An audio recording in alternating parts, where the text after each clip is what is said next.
25페이지 펴세요.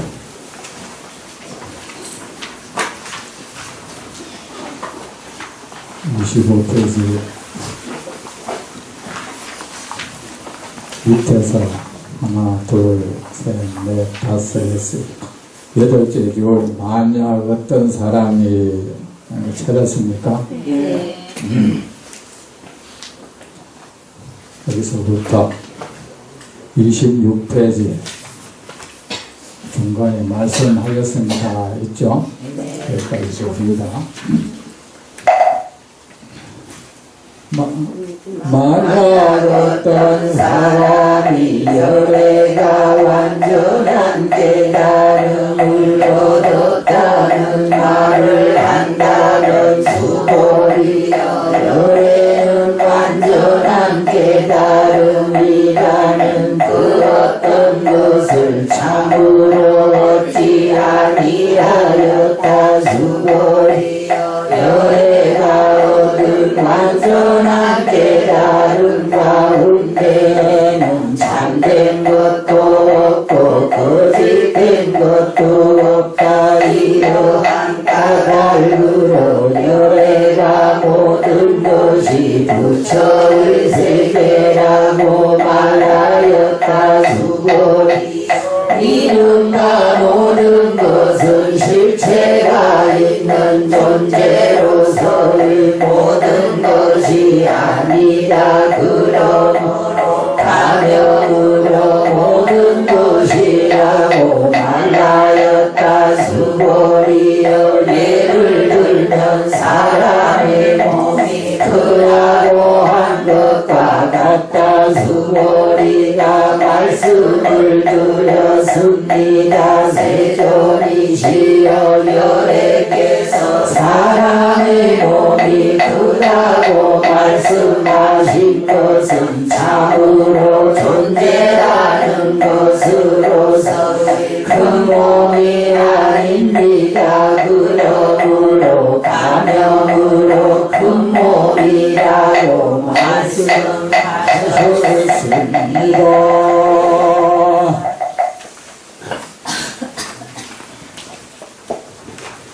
여러분 잘 지내셨습니까? 네. 오늘 이래 비도 오는데 공부하겠습니다. 만약 어떤 사람이 열애가 완전한 깨달음을 얻었다는 말을 한다면 수고리여.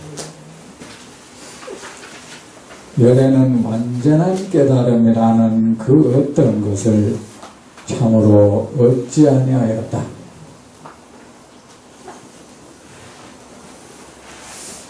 만약 어떤 사람이 부처님은 완전한 깨달음을 얻으신 분이라고 말을 한다면, 어떤 사람이 그렇게 말을 한다면 여러분은 그 말을 옳다고 하겠습니까? 옳지 않다고 하겠습니까? 책 보지 말고 지금 있는 그 생각대로 말하면 됩니다. 괜히 앞에서 부처님이 이래가 이제 말 이래도 못하고 저래도 못하고. 그럼 부처님은 완전한 깨달음을 얻지 않은 분이라고 말하면 그건 옳은 겁니까? 옳지 않은 겁니까? 옳지 않은 것입니다. 부처님은 완전한 깨달음을 얻은 분이라고 한다면 그건 옳은 겁니까? 옳지 않는 겁니까? 옳지 않습니다. 왜요?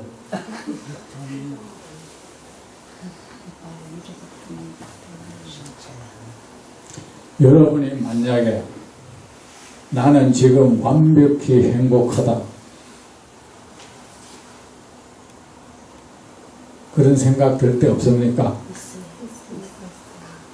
나는 지금 아무것도 부족함이 없다, 나는 흡족하다, 나는 행복하다, 나는 행복을 얻었다, 나는 부족함이 없는 경계를 얻었다, 갖고 말하면 그것은 옳은 겁니까? 옳지 못한 것입니까? 옳지 못한 것입니다. 만약에 여러분이 난 정말 행복한데, 여러분은 그럼 난 정말 지금 행복한데 어떤 사람 보고 아 나는 행복하다 하면 말했다. 그러면 옆에 사람이 아니야 넌 그 거짓말이야 하면 여러분 기분 좋습니까? 안 좋습니까? 넌 내 행복한 게 배 아프냐?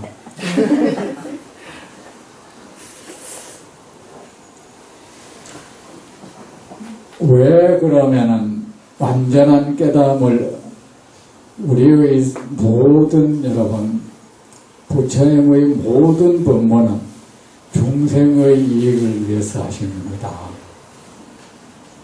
중생에게 온전한 기쁨을 안기기 위해서 중생에게 온전한 평온을 얻도록 하기 위해서 결국 중생의 삶을 위해서 중생 삶의 행복을 위해서 중생 삶의 기쁨을 위해서 중생을 위해서 부처님은 법문하신 겁니다.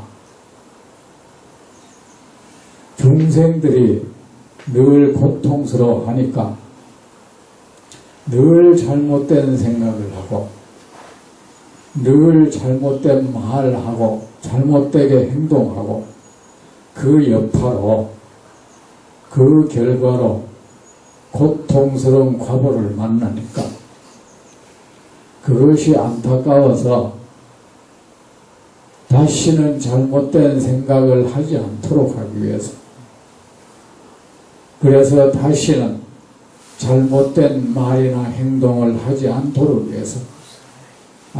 하기 위해서 그래서 모든 중생이 다시는 잘못된 말과 잘못된 행동, 잘못된 생각의 과보로 고통을 겪지 않도록 하기 위해서 그래서 늘 그 삶이 평온할 수 있도록 늘 그 삶이 언제나 기쁨으로 충만할 수 있도록 그렇게 해주기 위해서 부처님 법문한 겁니다. 공연히 그냥 우리 머리 아프게 하려고 심오한 진리 얘기하는 겁니다. 모든 부처님의 법문의 목적은 여기에 있는 겁니다. 우리가 무엇을 하면 내가 왜 이것을 하는지 생각을 해야죠. 그죠? 네. 내가 왜 절에 오는지 절에 왜 옵니까? 여러분 부처님한테 왜 공양하고 왜 부처님께 예배합니까? 왜 부처님께 귀의를 했고 왜 부처님 계시는 이 절에 와서 법문을 듣는 겁니까? 여러분의 이익을 위해서죠. 그렇죠? 네. 이익을 위해서죠. 모르니까 또 내가 또 이익 때문에 왔다 하면 안 될까봐 또 주저하죠. 사실대로 말해야 돼요. 여러분은 자꾸 대화를 하면 그 대화가 이익된 대화가 이익이 되는 대화가 되게 되도록 하기 위해서는 그 하는 말이 진실돼야 돼. 거짓말 안 해야 돼. 자꾸 다른 사람이 나를 어떻게 저울질할까에 어떻게 평할까에 거기에 마음을 자꾸 두고 하면 그거는 진실한 대화가 못 돼. 이렇게 말하면 저 사람이 나를 저급하다고 하지 않을까? 이렇게 말하면 저 사람은 나를 수준 낮은 사람이라고 말하지 않을까? 이렇게 말하면 저 사람은 나를 속물이라고 하지 않을까? 이렇게 말하면 저 사람이 나를 더 차원 높은 사람이라고 생각해 줄 수 있을까? 어떤 말을 하면 저 사람이 나를 품격 있는 사람이라고 생각해 줄 수 있을까? 여러분 자꾸 그 계산하죠.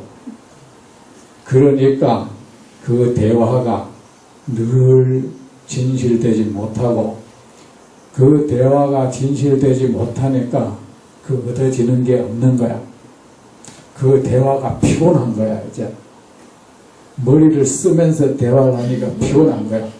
사실을 사실대로 말하면 아무런 피곤함이 없을 텐데 사실이 아닌 걸 자꾸 얘기를 하니까 또 거짓말을 해놓고 이 거짓말이 탄로나지 않도록 하기 위해서 거기에 또 아구가 맞는 말을 또 찾아야 되고 나중에 또 다른 말 할 때 내 거짓말 한 게 탄로날까봐 이 거짓말 한 걸 또 기억해야 돼 이거.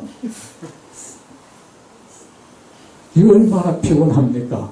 중생의 대화는 피곤한 대화야. 왜? 진실을 말하지 않거든. 둘 사이에 말을 하면서 끊임없이 둘이가 우열을 다투는 거야. 끊임없이 둘이가 우열을 가늠하고 기재기를 계속하는 거야. 계속 둘이가 높이를 계속 다투고 있는 거야. 법회를 여러분 그 살림 무슨 살림법회라는 말을 많이 하죠. 매산자 수풀림자 법회를 딴 말로 살림법회라고 해요. 그 금강경 살림법회 뭐 무슨 화엄 살림법회 그 살림은 요 매산자 수풀림자서 그게 무슨 뜻이냐면은 너와 내가 더 높다, 네가 더 높다 하는 서로 높이를 경쟁하는 그 마음의 산을 꺾고 서로 우리는 계속 높이 경쟁을 하잖아요. 둘이 무슨 순수한 대화가 거의 없어. 똑같은 말에도 내가 좀 돈이 더 있다는 걸 표현 한번 해보려고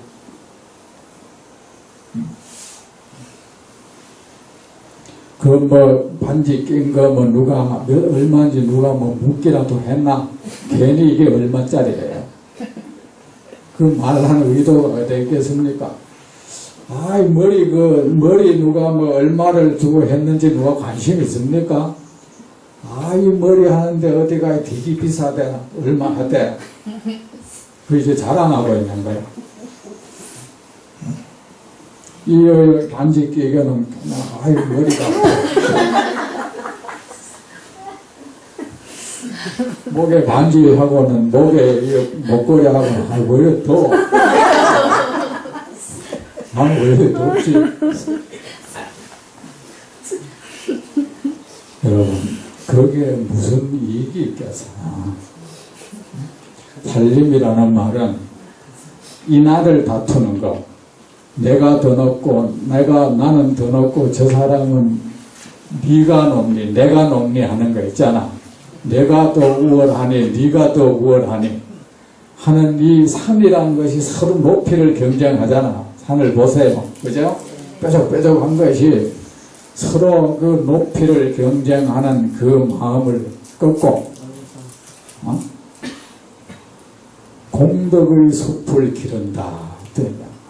공림은 공덕림이란 뜻이에요. 그래 우리가 경전을 배우는 것은 뭐냐? 이 마음의 우열을 다투는 이 마음, 높이를 다투는 이 마음, 이거 거짓된 마음이잖아요. 우리가 내가 더 우수하다, 내가 더 우월하다, 저 사람은 보다 열등하다고 하는 그 기준 삼는 거 얼마나 허망스러운 겁니까? 얼마나 거짓된 겁니까? 그 거짓된 것에 기준을 두고 그것을 자로 기준점으로 만들어 놓고 그걸 가지고 계속 우열과 높낮이를 다툰다 이겁니다. 이거 부질없는 삶이다. 아무 이익이 안 되는 삶인 거야. 그거는 편안하지 못한 마음이야. 여러분 마음속에 말입니다. 정말 여러분은 남이 날 없인 여길까봐 되게 겁나죠. 날 얕볼까봐, 날 없는 사람으로 볼까봐. 그 마음이, 그래서 사람들이 자기도 모르는 사이에 남이 나를 좀 높이 볼 수 있는 모양을 갖추고 싶어. 나를 부러워하는 그 모습을 보이고 싶어. 그것이 뭡니까? 허영심이라는 거야. 여러분, 그 허영심이 우리 삶의 소박함을 다 뺏어버려. 어느새 내 삶은 남의 눈에 맞추고 있어. 남의 눈에 맞추는 삶이 얼마나 피곤하겠습니까? 남의 눈에 맞추다 보니 안 들어야 될 돈도 많이 들어요. 우리의 삶에 그토록 돈이 많이 필요한 것이 왜인지 아십니까? 허영심 때문에 그래요. 그 허영심을 채우려고 남에게 좀 더 우월한 사람으로 보이려고 옷도 더 비싼 옷 입어야겠고, 집도 더 좋은 비싼 집에 살아야겠고, 차도 더 비싼 차를 타야겠고, 반지를 끼도 한 돈이라도 더 값 나가는 걸 끼야겠어. 그래, 거기에 드는 돈이, 그리고 실제로 집도 내가 사는데 필요한 범위도 벗어나버린 집을 또 사야 돼. 자기 스스로도 알 거야. 이 집이 나한테 이만한 크기가 필요한지 안 필요한지. 거기에 드는 그 재원이 만만찮아. 돈이 늘 부족해. 그 허영심이 늘 그 사람을 가난한 상태로 만들어버리고 안절부절 못하게 만들어버리는 거야. 그 허영심이, 대화도 그 허영심이 우리의 삶을 소박하게 흐르지 못하도록, 사람이 소박함을 잃어버리면 그 사람에게는 행복은 없어. 이제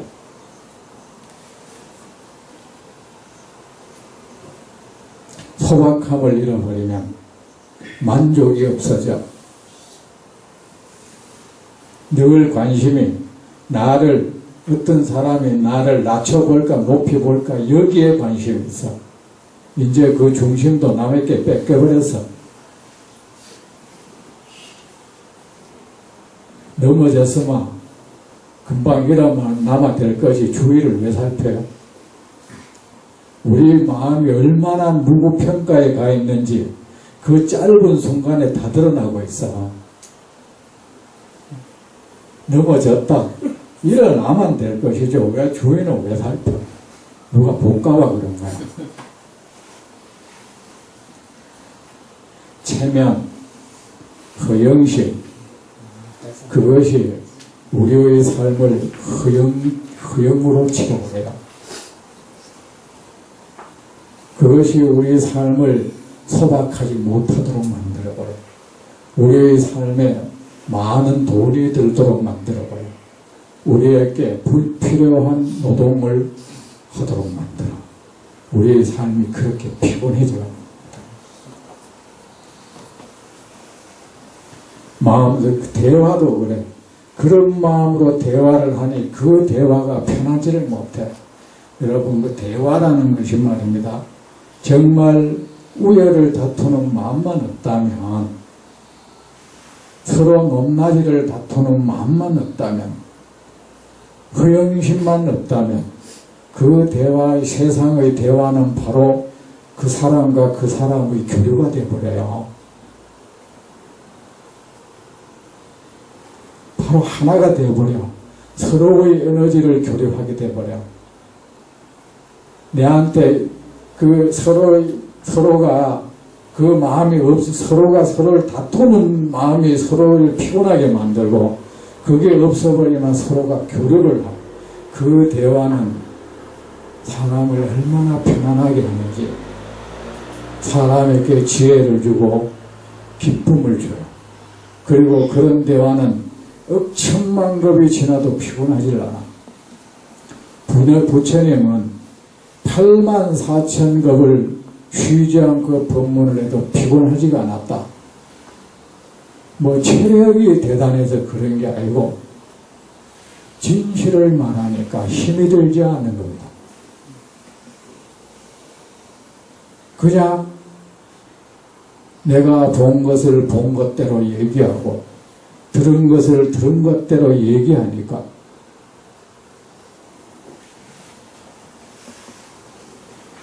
마그레의 수많은 중생을 앉혀놓고 그 사람이 진실을 말하면 그 사람과 교류가 됩니다. 그 수많은 군중과 교류를 하니까 오히려 힘이 나죠. 피곤하지를 않죠. 제가 법문을 해도 그렇습니다. 내가 법문을 하는데 자꾸 내가 부처님의 이 숭고한 가르침을 고스란히 전해야겠다. 이런 생각만 하고 하면 내가 피곤하질 않아요. 그런데 그 뜻이 어디 다른 데 가버리고 이 군중들한테 내가 어떤 말을 하면 내가 공부 많이 한 스님으로 비칠까? 공부 경계가 높은 도가 높은 스님으로 비춰볼까? 이런 말을 찾았으면 그때 내가 나의 말이 아닌 말을 해야 되는 거야. 그러나 그 순간순간에 찰나찰나에 얼마나 머리가 노동을 하겠어? 얼마나 기운이 빠지겠어? 그래 그런 법문을 하고 나면 피곤한 것이 녹초가 되는 겁니다. 이제 어떤 사람이 저한테 법문 그래 하면 안 피곤하냐 그랬어요. 내가 거짓말 안 하면 안 피곤해 그랬어요. 그리고 내가 법문을 해서 피곤한 법문은 하면 안 돼. 듣는 사람도 힘들어. 나의 거짓을 말하니까 그 사람들이 그 거짓을 빨아당겨야 되는데 얼마나 힘들겠어. 스펀지가 있는데 물이 깨끗한 물은 쉽게 빨아당기지만 오염된 물은 그 흡수하는데 상당히 힘이 들 거예요. 뻑뻑한 것이. 부처님의 경은 모두가 대화체죠. 수고의 부처님 앞에서 어떤 얘기를 하면 그 제자는 그냥 사실을 얘기하면 되는 겁니다. 부처님, 내가 어떤 대답을 해야 부처님께서는 이 사람은 공부를 많이 했구나 생각하게 할 수 있을까? 부처님 제자들은 그런 생각 없이 그냥 그런 말을 해버려요. 부처님이시여 제가 알기로는 제가 생각하기로는 이러면서 그냥 얘기하는 거야. 그리고 우리 대화할 때 불필요한 말 좀 많이 하잖아. 텔레비전 같은데 토론할 때 보면 사람들이 내 개인적 생각으로는 말을 하잖아. 그런데 그 개인적이라는 말 할 필요 없어. 어차피 생각은 개인적인 거야. 맞죠? 그냥 내 생각으로 하면 되는 거야. 내 개인적인 의견으로는. 난 그런 말 할 때마다 저 사람 왜 쓸데없는 소리 저래 하면 안 그래도 내 네 생각인 줄 알고 있어. 모든 생각이 개인 생각이지 그건 뭐 단체 생각이야. 그죠? 그냥 내 생각으로는 내 견해로는 이러면 되는 겁니다. 그래 여러분, 여기서 제가 여러분한테 묻는 것은 소통을 하려고 그러는 거야. 여러분의 내면을 보고 싶어서 의사가 환자에게 어제 뭘 잡섰습니까? 꼭 먹은 것이 궁금해서 그런 건 아닙니다. 그래서 환자의 현재 상태를 알려고 그러는 거예요. 그러면 그 사람은 사실대로 얘기를 해야죠. 어떤 스님이 이제 고기를 먹었다. 원치 있다. 배탈이 났다. 병원 갔다. 그러면 의사가 어제 뭘 드셨나요? 하면 고기 먹었다 하면 될 거 아닌가. 어제 아무것도 먹은 게 없는데 이러네요. 자, 그래 속였다. 속이면은 그 해를 누가 손냅니까? 자기가 손내죠. 그 피해는 자기가 입는 거지 의사가 입는 게 아니야. 그만 의사가 판단을 잘못해버릴 것이고 또 약 처방도 잘못해버릴 것이다 말입니다. 그게 의사한테 피해가 가는 게 아니라 자기가 피해를 입죠. 내가 여러분한테 여러분은 어떻습니까 하면 여러분은 얼마나 머리를 어떻게 대답해야 되지? 그게 뭐냐, 멈칫하는 게 보인다 그라. 그 찰나야. 나는 이들이 언제쯤이면 나한테 그냥 찰나의 시간도 걸리지 않고 대답할까? 그렇게 돼야 돼요. 물에 떠다니는 풍선, 조롱박, 이래 건들면 이래 건들면 이렇게 그냥 이렇게 춤을 춰버리죠. 풍선이 건드리면은 붕 떠오르는 풍선 건드리면 그냥 그대로 움직여버리죠. 안에 뭐가 꽉 차가 있으면 안 움직여요. 마음에 거짓이 하나도 없이 그 마음이 정말로 텅 비어져 있고 순수해버린 사람은 사람의 대화에 즉시 응합니다. 계산하는 시간이 없거든. 계산해야 될 필요가 없어. 그에게는 허영심이 없거든. 좋은 평가를 이끌어내고 싶은 욕망이 없어. 우열을 다투지를 않거든. 높낮이를 다투지 않으니까 마음이 평온해. 내 어떤 모습이라도 그냥 보이고 싶어.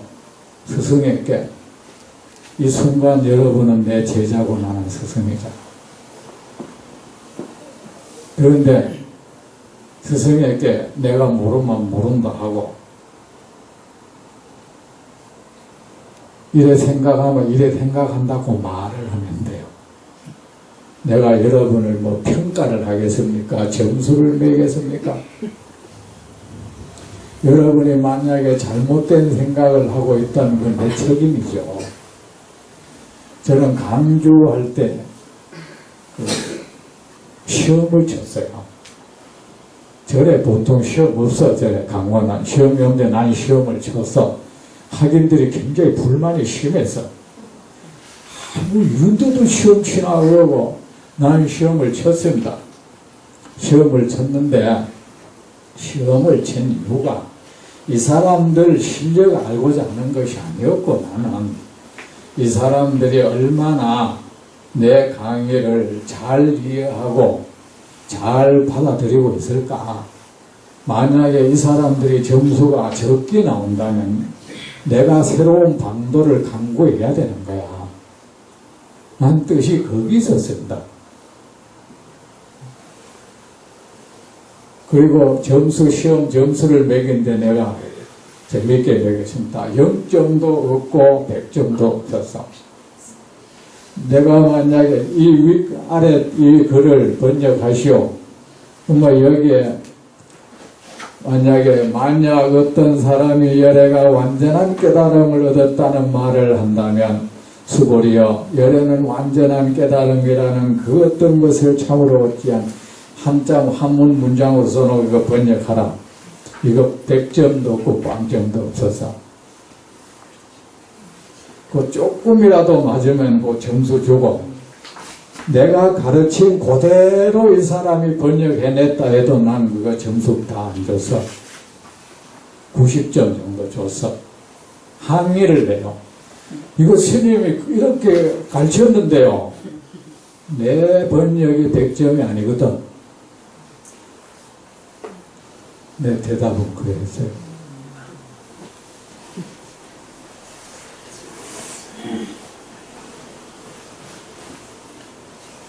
네가 100점이 되려면은 내가 봐도 이거구나 해야 돼.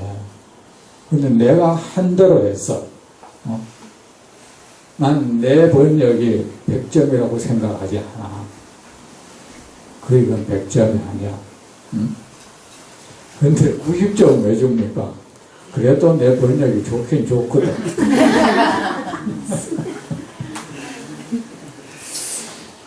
내 마음에 드는 게 90점 정도야. 내 번역이. 이랬어요.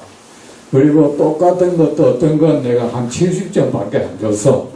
그 사람이 내가 가르친 대로 그대로 왜? 그건 내가 한 번역이지만 그 내가 점수 매기면 70점이었어. 70점인데 더 이상의 번역이 나한테 안 나오는 거야, 이게. 그렇다고 흡족한 건 아니고 70% 정도 만족이 있는데 그냥 더 이상인 내 역량으로 안 나오면 할 수 없는 거야. 그 어떤 경우는 50점짜리도 나와요. 그래서 그 나중에 학인들이 참 재미있다고 그랬습니다. 제가 그 평점하는 것이 괜찮은 방법이죠. 교수도 그래야 하는 거야. 100점 있을 수 없고 0점 있을 수 없어. 교수가 가르친 그대로 했다 해도 100점인 거는 곤란한 거야. 그럼 교수가 자기가 잘못됐을 거라는 생각을 안 한다는 증거야. 제 말 맞죠? 자, 어떤 말을 하면 여러분 대답은 늘 부처님 어차피 그랬다. 수보리여 정답을 말하라 이렇게 말 안 했어. 수보리여 그대는 어떻게 생각하는가? 생각을 말해라 했어. 언제 정답을 말해라고 했느냐. 그만 내 생각 그냥 말해버리면 그만해요. 모든 그 생각이 옳다면 부처님은 옳다 할 것이고 잘못됐다면 부처님이 고쳐줄 거단 말입니다. 우리는 얼마나 이것이 몸에 배어 있는지 몰라요. 꾸며진 나를 보이고 싶어하는 이 욕구, 꾸며진 나를 남에게 보이는 이것이 몸에 골수 깊이 얼마나 배기가 배어 있는지 압니까? 사람이 질문하라 그러면 그렇죠. 어쨌든 이 상태는 이 소리에 다 물이 어느 정도 때리면 다 소리로 다 표현되죠. 사람은요, 그 상태는 어쨌든 무심코 하는 말 이런 데 다 그 사람의 정도는 다 나와요. 어차피 못 속여.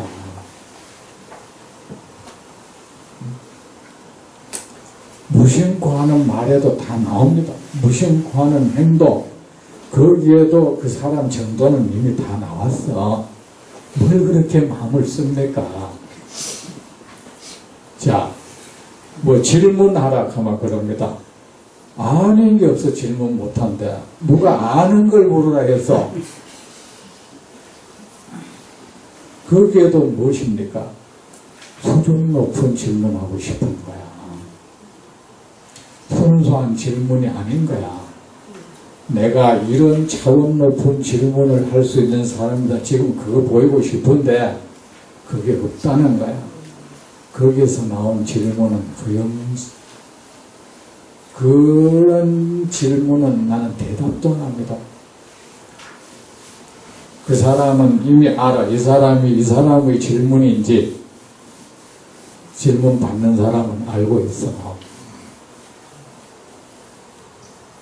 오랜 수사가는 말입니다. 어떤 사람이 똑같은 그대는 거기 간 적이 있는가? 간 적이 없습니다.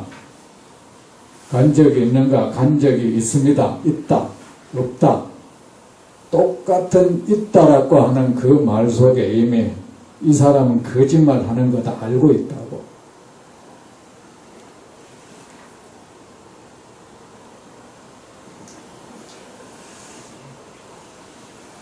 거짓말 탐지기 보면 그래요. 당신 어제 거기 갔습니까? 무조건 내가 하는 말에 예라고 대답하세요. 그러면 간 적이 있습니까? 예. 거기 가지 않았습니까? 예. 무조건 예라고 대답하. 그 순간에 이미 뇌에는 어떤 작용이 일어나거든. 그거 탐지기에 감지가 되는 거야. 이 사람이 하는 예는, 현재의 예는 거짓말이다. 현재의 예는 진짜다.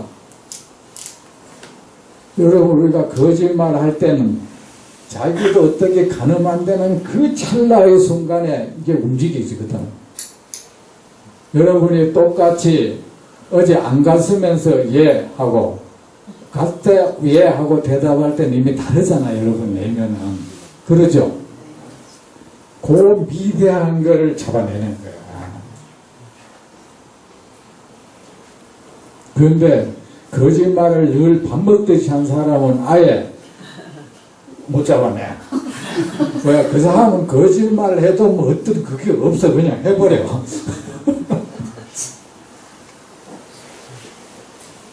그래도 거짓말 탐지가 잡아내려면 그 사람이 좀 선량함이 있고 양심이 뭐 있고 거짓말 하는 게 몸에 배어있지 않아야 돼요. 그래서 거짓말 탐지기는 참고만 하지 결정적 증거로 삼을 수 없는 거야. 응?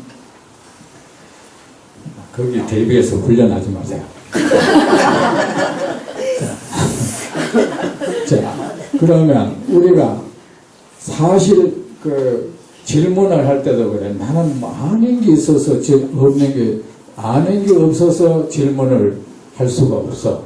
그 사람은 지금 자기 것이 아닌 걸 가지고 질문해서 자기 꾸미고 싶은 욕구가 있는 거야. 우리가 질문을 하면 우리는 압니다. 누구든지. 사람들의 스님 뭐 질문하는 걸 보면 이 사람이 이때 질문이 순수한지 아니면 나한테 뭐 과시하고 싶어서 이런 질문을 하는지 어차피 압니다. 어차피 못 속일 거라면 안 속이는 게 좋잖아. 그죠? 그걸 왜 모르겠어요. 그 사람의 눈빛이 말해주고 목소리가 이미 말해주고 있어요. 그 내용은 그렇게 큰 의미는 없어요. 그의 목소리, 그 말할 때 입의 움직임, 눈빛, 얼굴의 색깔, 그 몸의 움직임, 모든 것이 이 사람의 질문은 지금 순수한 건지 가식을 지금 질문하고 있는지 이미 답은 나왔단 말이죠. 어차피 못 속일 거라면 안 속이는 게 좋은 거 아닌가. 그죠? 속일 수 없는 걸 속이려 한다면 그거는 그 헛수고 아닙니까? 그죠? 여러분, 모든 대화는 진실돼야 돼요. 진실한 대화라야 우리는 이익을 얻을 수 있어. 여러분이 이에 절에 오는 것은 여러분의 이익을 위해서 왔어. 여러분이 이익을 얻으려거든 진실한 마음을 부처님 앞에서 진실하게 말하세요. 아셨죠? 네. 사실을 그대로 얘기하고 길이 너 서울 가는 길 아느냐 하면은 어디로 가면 서울 가느냐 하면은 내 나름대로는 동쪽이다 아마 예 동쪽으로 가면 서울 갑니다 그냥 얘기하면 돼요. 이런 말라면 이거 혹시 틀린 거면 어떨까 이런 생각은 필요 없다. 아셨죠? 네. 여러분 그런 식으로 하잖아. 아는 게 있어야 질문을 하죠. 어차피 질문은 모르는 거잖아요. 그렇다면은 그 사람은 내가 이렇게 말한다면 난 그 사람은 인정하겠어. 모르는 게 너무 많아가 이 모여서 하나를 뽑아내기 어렵다 하면 돼. 그렇다면 이 사람은 정말 진실한 질문을 할 수 있겠구나. 그런데 아는 게 없어 질문 못한다는 것은 그 사람은 거짓된 질문을 할 준비를 하고 있는 사람이야. 저는 옛날에 누가 물으면 가만히 있어요. 왜 대답하는 거? 아는 게 너무 많아가지고 골라내고 있는 중입니다.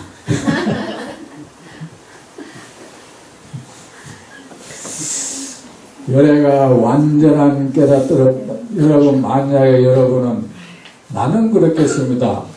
그대 대진이여 부처님은 완전한 깨달음을 얻었습니까? 아마 예, 저는 완전한 부처님은 완전한 깨달음을 얻으신 분이라고 생각합니다. 거기서 대화가 되는 거예요. 그러면 대진이여 비구여 부처님의 열애는 완전한 깨달음이라는 그 어떤 것을 참으로 얻지 아니하였네. 그러면 부처님께서는 나는 완전한 깨달음을 얻은 자이다고 얘기했는데 그걸 어떻게 되는 이렇게 대화는 적게 되는 거예요. 맞죠? 그러면 그 사람은 나한테 얘기해 줘야죠. 또 대답하는 사람도 그래. 자기가 모르면 모른다 해야 돼. 만약에 나에게 자기가 그냥 이것만 보고 진짜 부처님은 완전한 깨달음을 얻지 않았다는 부처님의 이 말씀의 이치를 완전히 알지 못하는 사람이 나에게 그렇게 말하면 틀린 다음에는 그 사람의 말 또한 거짓이면 또 밝혀져요. 자기는 완전히 부처님은 완전한 깨달음을 얻었다고 생각을 하면서 나한테 지금 이러고 있다는 거예요. 왜? 내가 질문을 계속하면 나오게 돼 있어.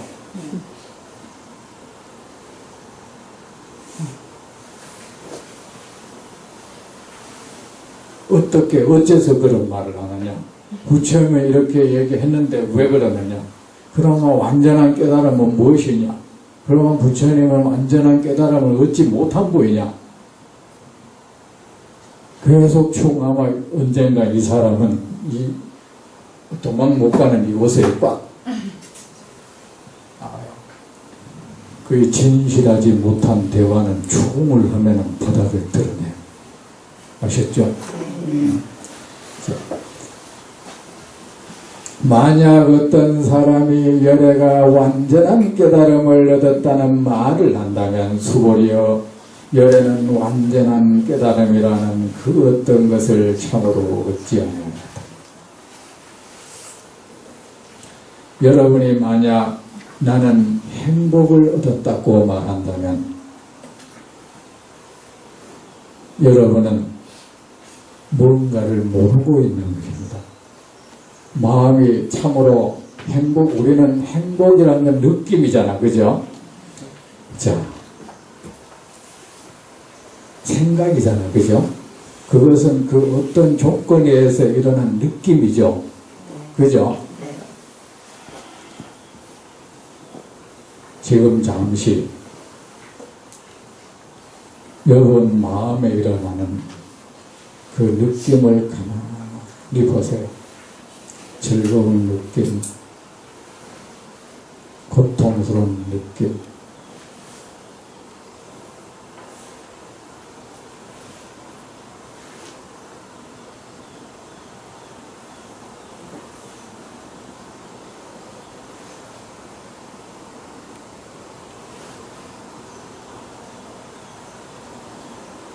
됐습니다.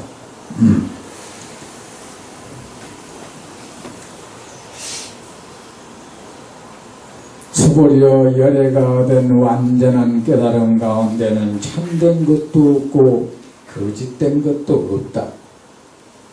정확히 말하면 열애가 얻었다고 말하는 완전한 깨달음 가운데는 여러분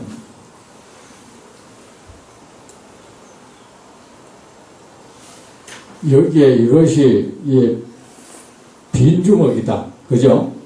여기 빈주먹, 여기 아무것도 없다. 빈주먹 속에 여기에 거짓된 물건이 들었다. 참된 물건이 들었다 하면 안 맞죠? 그죠? 네. 완전한 깨달음이란 거 마음에서 일어나는 작용 아닙니까? 그죠? 깨달음이란 거 그렇죠. 마음이 무언가를 명확히 아는 것이라고 했잖아. 그렇죠? 네. 분명하게 아는 것. 부처님은 뭐를 깨달았습니까? 세상의 모든 것은 허망하다는 사실을 깨달았어. 이 세상의 모든 것은 거짓되다는 그 사실을 깨달았어. 세상의 모든 것은 무상하다는 그 사실을 깨달았어요. 이 몸도 마음도 또 이 몸과 마음이 이 대면하는 세상의 모든 것들도 거짓되고 무상하다는 것을 깨달았어. 이 몸이 무상하기에 몸에서 일어나는 늙음, 병든, 죽음, 태어남이라는 것, 이것도 궁극적으로는 가짜 현상이라는 것을 깨달았어. 몸이 가짜니까. 마음이 가짜이니까 마음에서 일어나는 탐욕, 분노, 어리석음, 이 모든 것 또한 가짜 현상이라는 것을 깨달았어요. 깨달음이라는 것은 마음이 어떤 진리, 사실을 명확히 아는 것이죠. 부처님은 세상의 모든 것은 허망하다는 그 불변의 사실을, 세상의 모든 것은 거짓되게 존재한, 거짓된 형태로 존재하고 있다는 것, 그 사실을, 세상의 모든 것은 무상하다는 그 영원한 사실, 변치 않는 사실, 사람에게서 일어나는 행복한 경계, 불행한 경계, 사람에게 기쁨을 주는 경계, 아픔을 주는 경계, 그 모든 것도 끝내는 거짓된 것이라는 것. 사람은, 중생은 그 거짓된 것이, 그 거짓된 것이 일으키는 그 거짓된 현상에 대하여 사람은 마음이 호들갑을 부린다. 행복하다, 불행하다 하면서, 그래서 행복하다, 행복을 느끼는 경계에 대해서는 애착을 일으킨다. 그것을 붙들고 놓치를 않으려고 한다. 저것이 나에게 불행을 준다고 생각하는 경계에 대해서는 그것을 버리려고 한다. 그것을 싫어한다.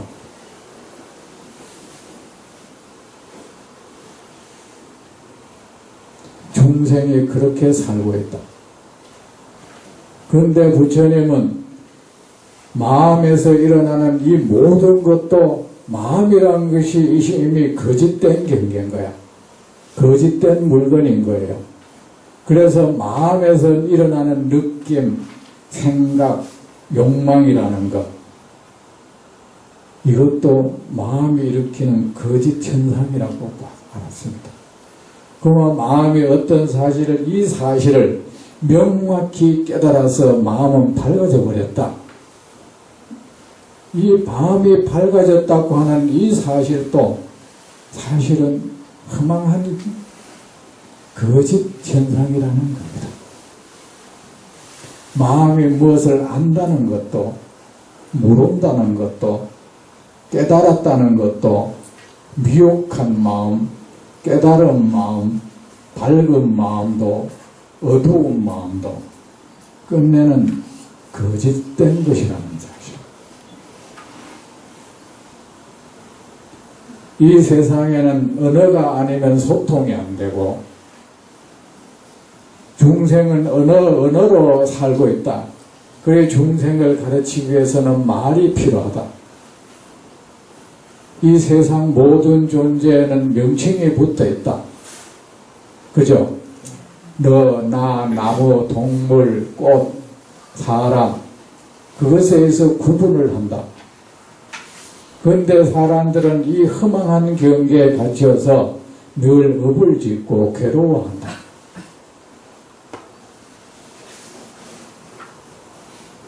늘 속박되어서 답답해한다. 여기서 벗어나도록 하기 위해서 깨달음을 얻어야 된다고 말을 했다. 깨달음의 경계가 있다고 말을 했다. 하지만 깨달음을 얻었다는 것, 그것도 사실은 마음의 적응인 것이고, 마음이란 것이 이미 허망한 것이다. 깨달음이란 것도 끝내는 허망한 것이다.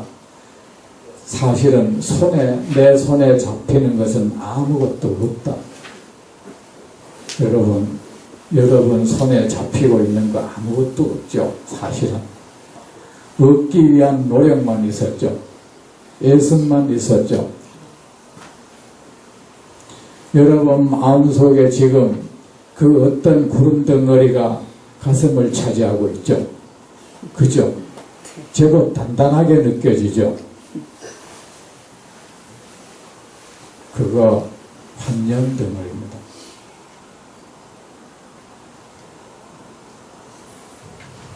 그래 내가 깨달음을 얻었다는 사실도 사실은 사실이 아니다. 얻어야 할 그 무엇도 없었다.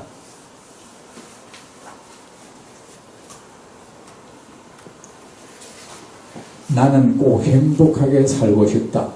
나는 꼭 천당에 가고 싶다. 천당을 갈구하는 그 마음이 지옥을 만들어냅니다.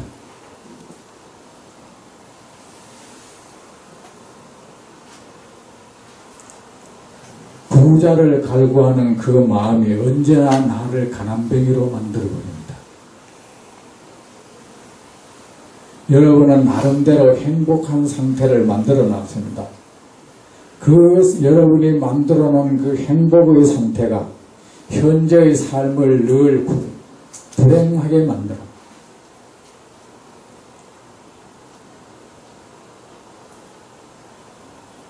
여러분이 만들어 놓은 그 완벽의 상태가 현재의 삶을 불구로 만들어 버려요.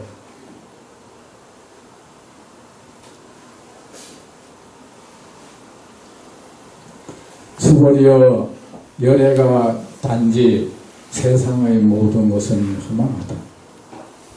좋은 것이든 좋지 못한 것이든 내 마음에 드는 것이든 내 마음에 들지 않는 것이든 온전한 것이든 온전치 못한 것이든 고통스러운 경계이든 즐거운 경계이든 나를 둘러싼 오색 무지개든 시커먼 먹구름이든 모든 것은 환영이다. 이 사실 하나를 알고 그 무엇에 대하여서도 애착하지 않고 싫어하지만 않는다면 세상의 그 무엇도 그를 부족한 사람이 되게 할 수가 없습니다. 그를 불행에 빠뜨릴 수가 없습니다.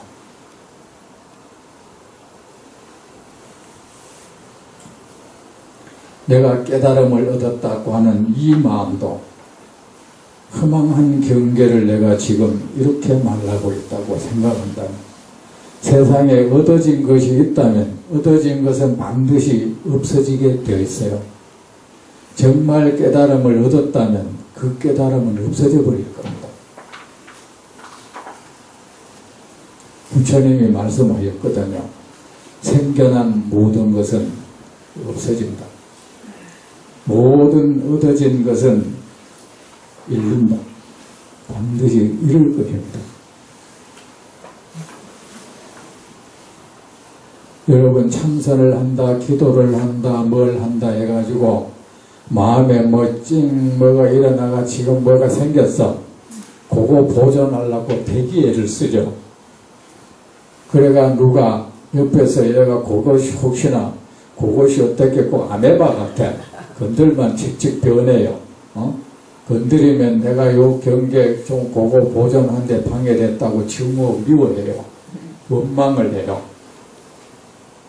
그 눈빛이 보면 자기 나름대로는 굉장히 소중했는데 어떤 금은 보배보다도 소중 그 보배로 갔는데 그래 그거를 정말 내가 애지중지 정말처럼 얻어있는 걸 손상시켰다. 그래 너희 사람이 그 눈빛을 보면 아주 사납기 짝이 없고요. 그 주무심을 보면 그 사람은 지금 그 헛개비를 가슴에 안고 그 헛개비를 보존하려고 그 헛개비 보존이 안 되니까 사람을 그렇게 욕을 하고 비난하고 그런 사람 실제 봤죠? 그거 하나 없어질까봐 저 산속으로 또 들어가요. 옆에 있으면 이거 그게 되게 침범받을까봐. 수고리여 열애가든 완전한 깨달음 가운데는 참된 것도 없고 거짓된 것도 없다. 왜? 깨달음이라는 이 자체가 이미 세상입니다. 마음이 일으키는 헛된 현상이다. 이것마저도. 그 마음에 그 골짜기에서 일기변화에 의해서 때로는 보기 좋은 안개가 피어오릅니다. 운해라고 합니까? 운해. 네. 운해가 아주 아름답게 형성되는 데가 저 월명암이라는 데가 있어요. 월명암 아세요? 부안에. 전라도 부안, 그 무슨 반도 그게? 변산반도. 부안에 가면 월명암이라고 있는데 그 월명암에 운해가 가끔 끼는데 진짜로 무슨 물건 같아요. 실제로 존재하는 물건 같아요. 운해가 낄 때면 스님들이 산에 올라가요. 산에 올라가 것을 보는 거야. 근데 운해가 그렇게 선명하게 꼭 고체 하얀 거 우리 해놓은 것 같아. 고체가 아니고 액체. 하얀 그 무슨 액체를 요래 부어놓은 것 같아요. 근데 그거 뭐 슬금슬금 사라지는데. 그 형태를 유지하는 거 얼마 안 돼요. 모든 것이 그러합니다. 그리고 이 자체가 우리가 안 좋은 생각이라는 것은 이 산골짜기, 이 골짜기에서 별로 보기 안 좋은 안개가 보기 안 좋은 모양으로 씩 뜨는 겁니다. 깨달음이라는 것은 이 골짜기에서 운해처럼 그 예쁘게 피워 이 차이밖에 아무것도 아닌 거야. 근데 운해이든 운해도 결국은 뭡니까? 안개거든. 그죠? 운해이든 그냥 안개이든 안개이고 그것은 아무 실체가 없는 것이야. 그 안에 뭐 거짓된 안개 뭐 이런 거 없어. 그냥. 그죠? 깨달음이란 것도 이렇습니다.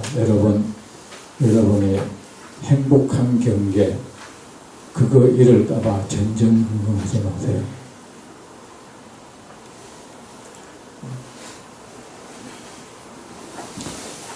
그래 내가 어떤 물건이 나를 행복하게 해주고 있다고 해도 이것은 나를 행복하게 하고 있는 그것이 재물이든 좋은 집이든 좋은 옷이든 값비싼 차든 아니면 뭐 두툼한 통장이든 권력이든 사회적인 지위든 그 모든 것은 거짓 존재라는 것. 무상하다는 것. 그 거짓 존재가 나에게 행복이라는 이 거짓 천상을 일으켜주고 있다. 이것은 반드시 없어지는 것이다. 생각하고 거기에 취하면 안 됩니다. 취하지만 않으면 괜찮아요. 아셨죠? 네. 취하지 말고 거기에 기대서 우월감 갖지 말고 주위 사람 그걸 가지고 혼자 안고 있지 말고 운에 아무리 보존해야 사라지잖아. 사라지기 전에 여보세요 좀 올라와서 이거 구경하자 그런 것 되잖아요. 그래 그걸 가지고 내한테서 이미 사라지기 전에 사람들한테 도움도 주고 아셨죠? 그래 하세요. 이러한 까닭으로 열애가 모든 것이 부처의 세계라고 말하였다. 부처님의 깨달음마저 이렇게 흠한한 것이다. 이 가운데는 거짓된 것도 없고 참된 것도 없고 선악도 없고 옳고 그른 것도 없고 잃는다는 것도 없고 얻는다는 것도 없다. 얻을래야 얻어지는 것도 아니고 잃을래야 잃어지는 것도 아니다. 얻었다고 하는 것은 단지 그대가 얻었다고 말할 뿐이다. 잃었다고 하는 것도 그대가 잃었다고 그렇게 느끼고 생각할 뿐이다.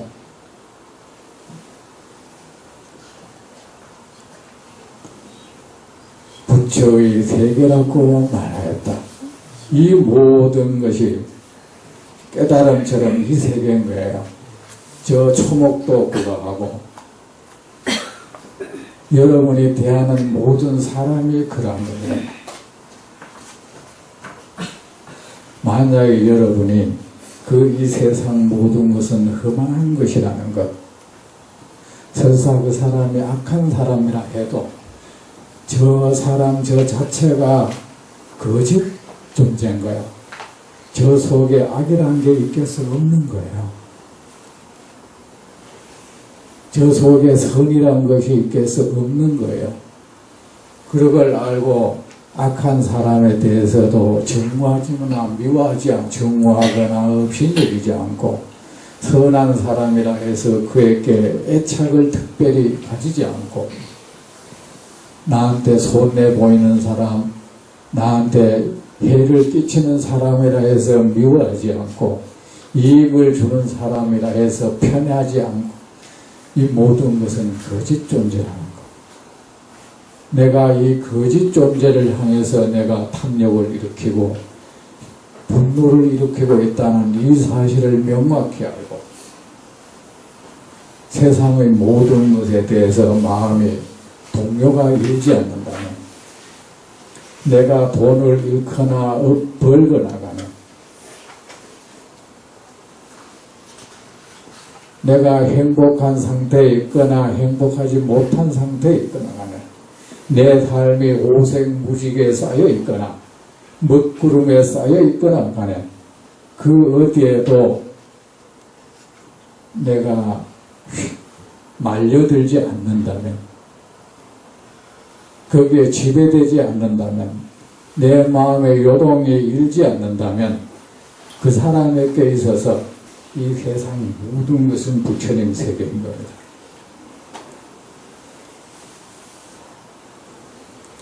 수벌여 이른바 모든 것은 부처의 세계라고 했는데 그 모든 것은 참으로 존재하는 것으로서의 참 실체가 있는 존재로서의 모든 것이 아니다.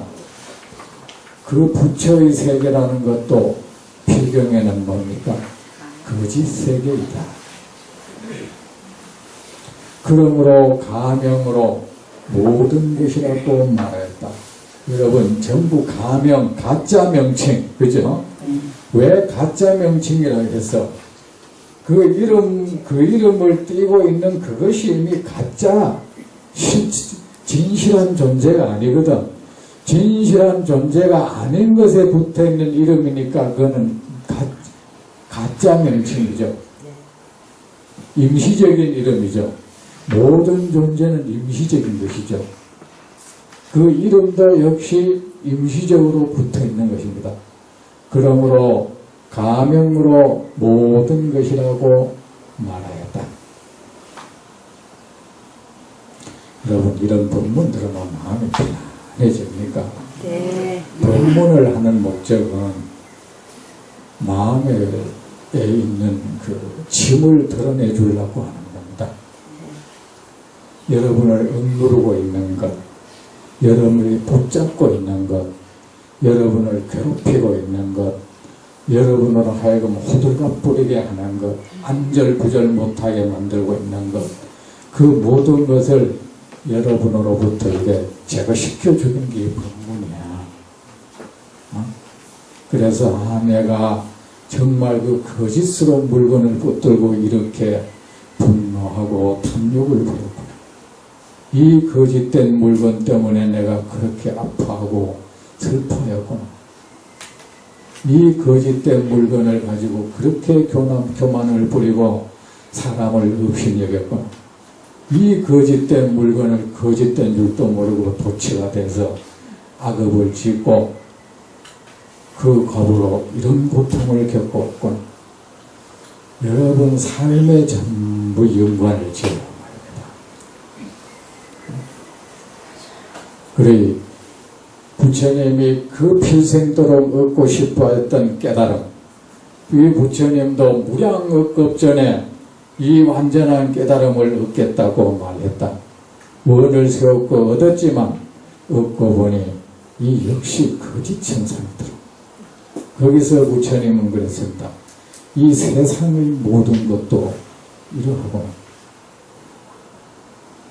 부처님이 깨달음을 얻어서 마음이 평온을 얻은 것이 아니고 결국은 세상의 모든 것으로 속박으로부터 벗어났기 때문에 평온을 얻은 겁니다.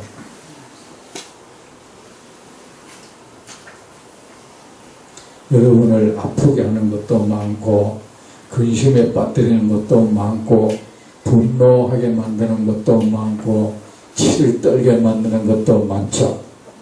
그죠? 네.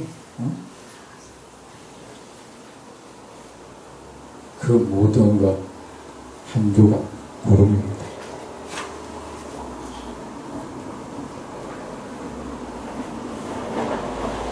꿈속에 잠시 나타나 있는 환영입니다.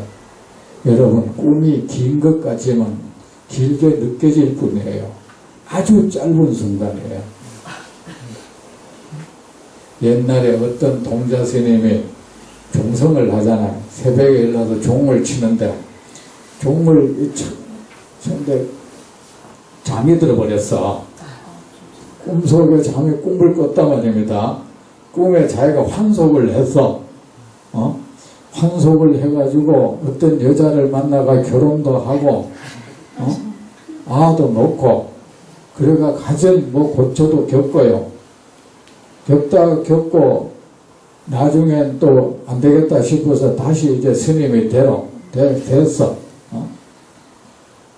그러다가 깨니까 아직 한 번 친 종소리가 아직 선명하게 있는 거야, 이거. 꿈이 그래요. 제가 저 전방에, 최전방에서 근무를 했거든. 근무를 하면은 12시간을 근무를 서야 되잖아요. 혼자 겨울에. 그 12시간에 물론 졸지 못하게 하지만 사람이 졸지 않을 수가 있습니까? 졸음이 오죠. 근데 사람이 너무 이래 솔직해도 좀 곤란한 게 없더라고.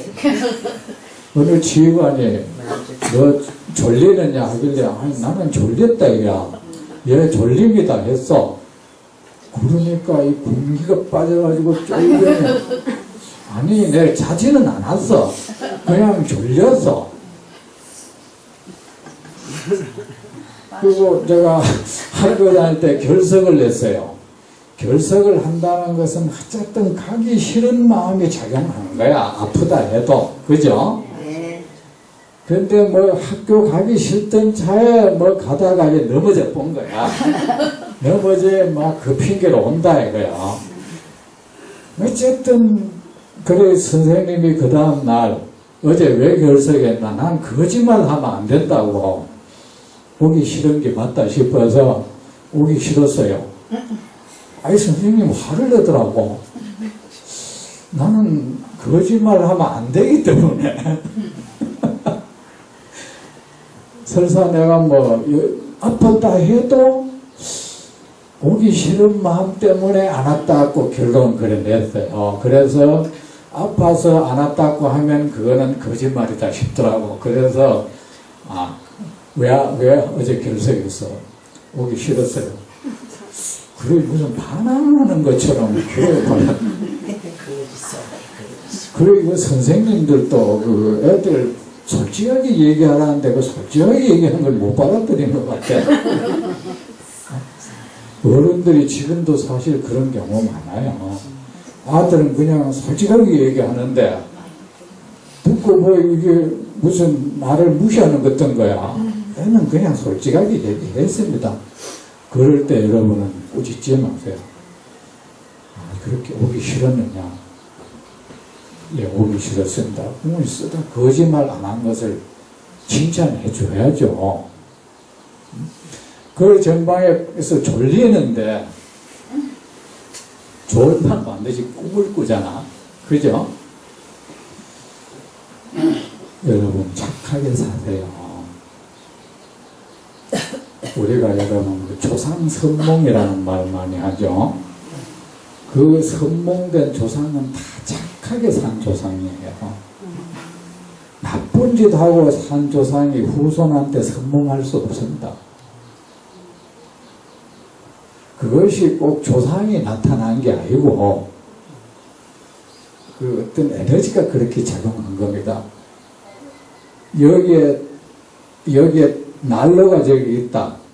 그러면 내가 저 난로가 될 수는 없지만은 저기 나를 난로 만들 수는 없지만 나는 저 따뜻한 기운을 나는 받아가지고 내 찬 걸 녹이가 내 몸을 따뜻하게 해주잖아요. 사람이 업이 그에게 전이 되지는 않지만은 그죠? 그리고 악업이 그에게 전염을 시키는 건 아니지만 영향을 주는 거야. 찬데 오래 있으면 내 몸이 차져버려요. 그렇죠? 네. 조상이 말입니다. 선업을 많이 지으면은 그 조상 자체는 과거 생에 악업이 너무 많아가지고 소멸 못 시켜가지고 그 공능을 다 그걸 못 찾고 그냥 그렇게 죽을 수가 있어. 하지만 그렇게 쌓여 죽으면서 그의 악업은 그렇게 소멸되는 거야. 고초를. 그러면 선업이 남아있을 거 아닙니까? 그에게 채워진.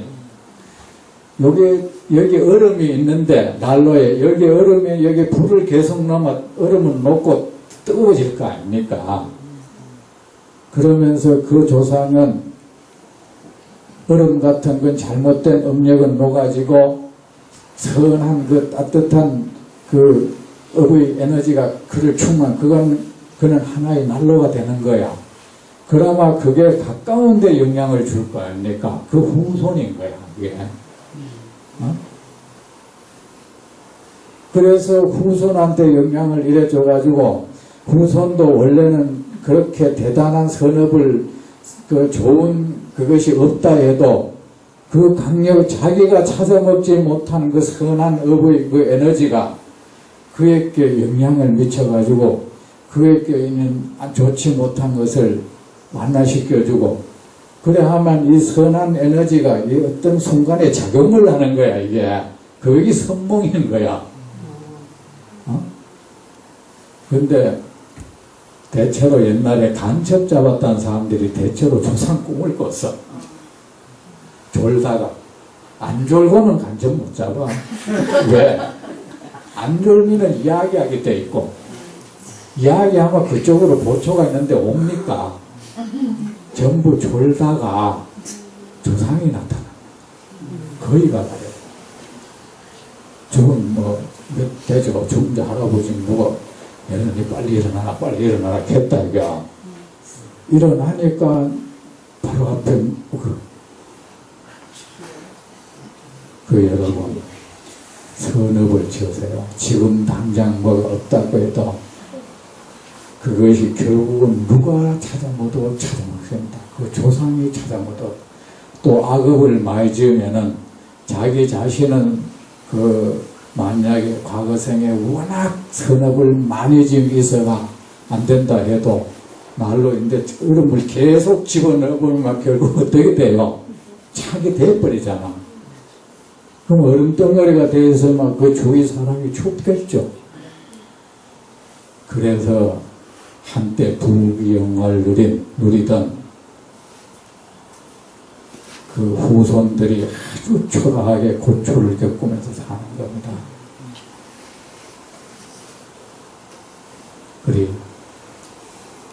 그런데 꿈을 꾸는데 저도 잠을 잤단 말입니다. 꿈을 한참 꿨다 이게. 꿨는데 아차 싶어 깬다. 이게 공기가 들어가지고 이게 자면 안 된다는 거 알기 때문에 탁 깼는데 옆에 사람 보고 내가 잤나 하면은 안 잤다 그래. 이제 금방 이 얘기했는데 이 얘기 안 한 게 뭐 1초 몇 초도 안 되는 거야. 그 짧은 순간에 잠시 이러면서 그 긴 꿈을 꾸는 거예요. 여러분, 우리가 지금 시간, 공간, 우리가 그렇게 느끼는 거야. 이 찰나의 꿈이야. 여러분의 평생이 찰나의 꿈이야. 그 찰나 속에서 장수 단명을 논하고 있는 거야. 10년, 20년, 100년, 500년을 논하고 있는 거야. 그 찰나의 꿈 속에서 고통, 행복, 불행을 겪는 거예요. 아셨죠? 네. 그래 여러분은 행복한 길게 느껴지는 것도 짧게 느껴지는 것도 그 찰나 속에서 그렇게 느껴질 뿐인 거야. 그러니까 여러분이 어떤 부귀영화 그런 행복을 누린다 해도 이것은 찰나간에 꾸는 꿈이다 하는 생각 가지고 거기에 동치되지 마세요. 아셨죠? 네. 그리고 설사 불행한 경계를 만났다 해도 불행한 경계는 유달리 길게 느껴진다. 원래 고통은 길게 느껴지는 겁니다. 좋은 거는 사랑하는 사람과 있으면 시간이 빨리 가버리지. 미운 놈하고 있으면 이놈 시간이 왜 이리 안 가는지 모르겠단 말이야. 그거는 느낌일 뿐인 거예요. 사실은 긴 것이 아니고 이것도 찰나의 꿈이다. 관념이다.